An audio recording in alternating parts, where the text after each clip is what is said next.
Hey folks, this is Kalani. Quite a few things have changed in Shadowlands going into this week, including some undocumented and potentially unintentional changes. There are some more nerfs coming in to make the Castle Nathria raid a bit easier, a few quests have become even more drawn out and bothersome to complete, and a few systems have finally unlocked their maximum potential. Let's dive right in. First up on today's list, changing quests to make them take significantly longer for no apparent reason. No one is really quite sure why these quests were changed, and from what I've seen and read, absolutely no one thinks these changes were a good idea. One of the quests which has received a lot of focus is the Blazing Ingots daily quest in the Moor. If you've spent any time in the Moor zone at all, especially completing daily quests, you probably know which quest this is. You pick up the daily quest in the little forge area, run around looking for blazing ingots, collect enough, hand it in, job's done. Not a particularly exciting daily quest, but at least it didn't take very long. Well, all that changed on Tuesday morning. Before this week, ingots would happily stick around no matter how many players interacted with them. That meant you weren't competing with anyone at all. Everyone could happily work together, and you could run around in a little group and loot the exact same ingots so everyone could finish at the same time. No one had to stay in the Moor longer than they wanted to, and they could go about their day. Now an ingot will despawn after a single player loots it. It's no longer shared loot. This daily quest went from taking maybe a few minutes, depending on how many mobs you aggroed, to taking a really long time, especially if there were a lot of players trying to complete the quest at the same time.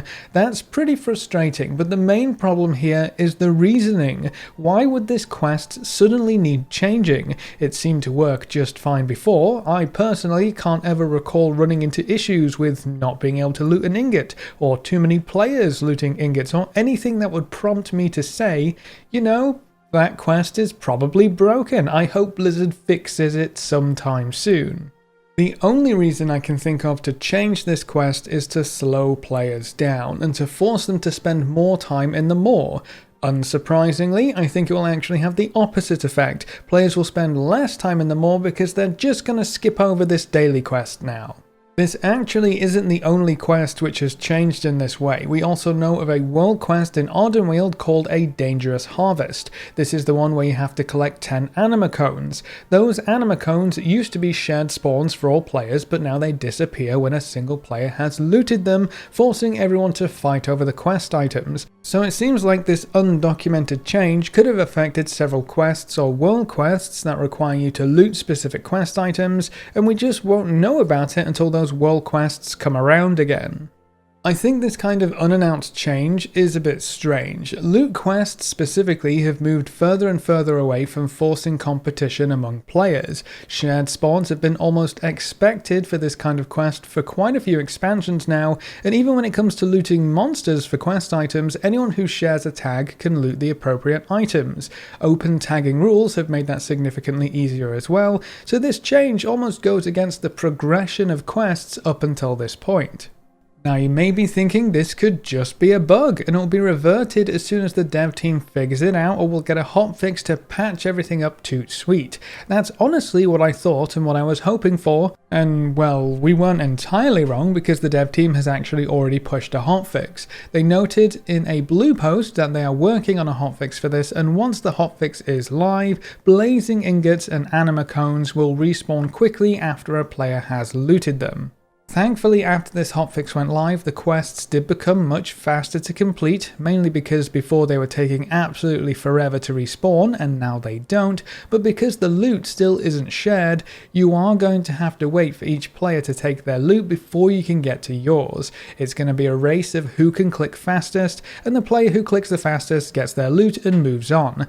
Every single player that is trying to complete the quest is going to slow things down, sometimes quite considerably if you keep missing your opportunity to click, or you're just not getting there fast enough. Now, I don't know about you, but I would think if this was an unintended change, they would try and hotfix it back to how the quests used to work. This hotfix to me sounds like they just didn't foresee how much of a disturbance they were going to cause, and they're backtracking part way to fix the long waits for the quest items.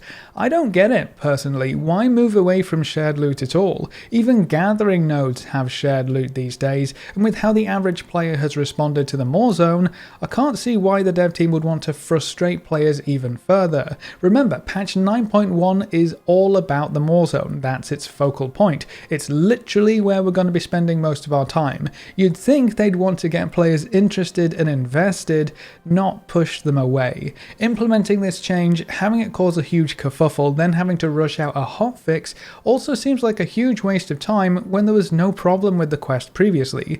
But anyway, some quests that require you to collect quest items could take you a bit longer now, and you won't share loot items anymore for these quests specifically. I hope this won't affect too many other quests in Shadowlands.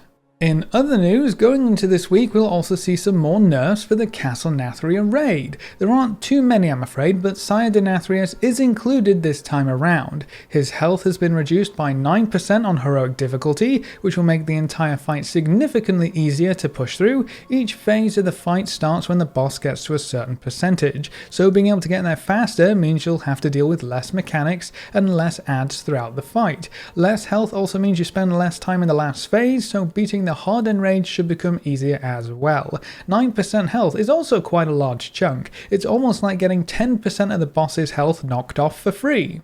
The damage of Hand of Destruction has also been reduced by 10% on heroic difficulty. This is the ability where the boss pulls everyone in and creates an image that explodes for fall-off damage. This could be a problem in the later phases where you have several abilities overlap, so taking less damage from this will just give your entire group a bit more wiggle room and help everyone survive for longer. Both of these nerfs should make getting ahead of the curve quite a bit easier, so if you've been waiting for some Sire Denathrius nerfs to try for your AOTC achievement, I'd say this week would be a great time. We also have some nerfs coming for Artificer Zymox. His health has been reduced by 5% on Mythic difficulty. Always nice to see some health nerfs that should make this boss quite a bit easier for all the guilds currently stuck on him. And then Withering Touch damage has also been reduced by 15% on Mythic difficulty. There's a lot of constant damage being dished out in this fight on Mythic, so having any of it be reduced is going to help out your healers. 15% is also a pretty sizable nerf too. I would personally expect to see some more Council nerfs, some Sludge Fist nerfs, and Stone Legion General nerfs in the next few weeks. The Castle Nathria raid has been out for quite a while, and the Hall of Fame has been filled by both factions. So if you've been hoping and praying for some nerfs for those later bosses, I don't think you'll have to wait much longer. This week is also the first week we can earn a bit of extra gold from our Covenant Sanctums. If you've been keeping up with your Renown quests, you should have hit Renown 40 last week, which means this is the very first week where we are capped, but can still pick up the weekly quests. The weekly quest to collect 1000 anima will now reward you with a nice chunk of change, instead of the typical Renown level, but only if you are already maxed out. That's going to be a reliable source of gold for any player with a maxed Covenant, and could start adding up quite quickly depending on how many characters you decided to play this time around. The quest is now worth about 1600 gold, not too shabby for something you will probably complete just by passively playing through the week. We're also going to need anima for a long time to come if you want to buy any of the Covenant cosmetics, so a bit of free gold tacked on top is quite nice. Just remember to actually pick up your weekly quest before you start your week's worth of adventures. This is also the first week where all gear you get relating to dungeons will be upgradable. Last week, any loot you got from your weekly Great Vault would have been marked as a pre-patch 905 item, and therefore you weren't allowed to upgrade it at all, even if you had plenty of valor to do so.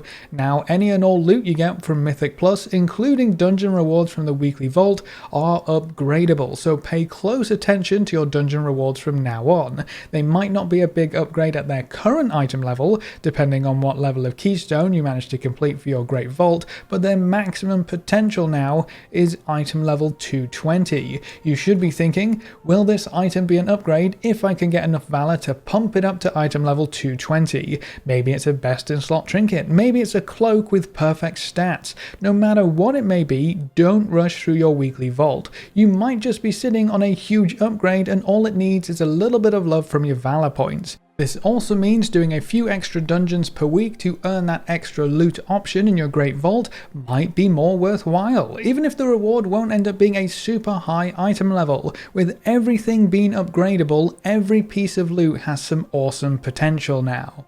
But that's all of the major updates for this week so far. What do you think of the dev team moving some quests away from shared loot? Do you think some bosses from the raid still need a few nerfs? And how are your Mythic Plus adventures going so far? Leave all your thoughts in the comment section below. A big thank you to all of our supporters over on Patreon and to everyone who subscribed on Twitch. You can see their names floating by on screen. Remember to leave a like just below the video before you leave, and if you want to see more, make sure to subscribe. But apart from that, thanks for watching folks, good luck and have fun, and as always I will see you next time.